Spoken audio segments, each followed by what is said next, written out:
Market and portfolio optimization. So there are 5 markets that can be modeled in PLEXOS: energy markets, fuel markets, heat markets, reserve markets, and finally capacity markets. In the energy markets, the exogenous power markets are connected to one or more transmission nodes. Trades to and from the energy market are made at these buses. In PLEXOS, we refer to the physical bus as node. In the fuel markets, we have the arbitrage between a fuel contract and the spot fuel market. Heat markets. We can use the wasted heat from the combined heat and power plants and offer that to the heat market object. Reserve markets. The reserve requirement can be sold to or provided by external markets. And in the capacity market, generators receive revenue from the capacity as a function of their availability.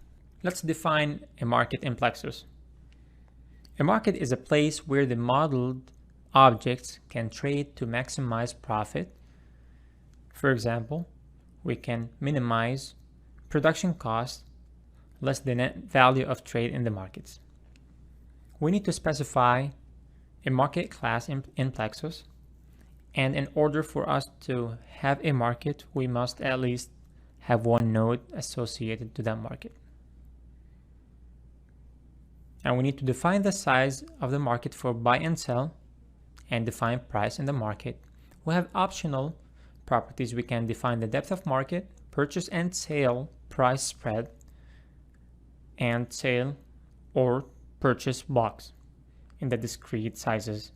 Market price properties.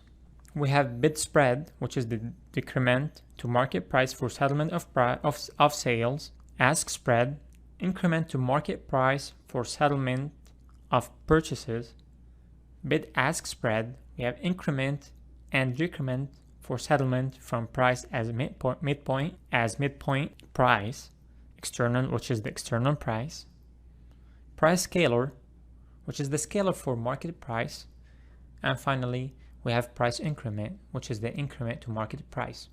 In PLEXOS, we use the following 2 formulas to calculate the buy and sell prices. We multiply price by a price scalar and add price increment to the ask spread, and we multiply 0.5 by the bid ask spread. On the sell size, we use the same formula, but we subtract the bid spread property and the 0.5 multiplied by bid ask spread.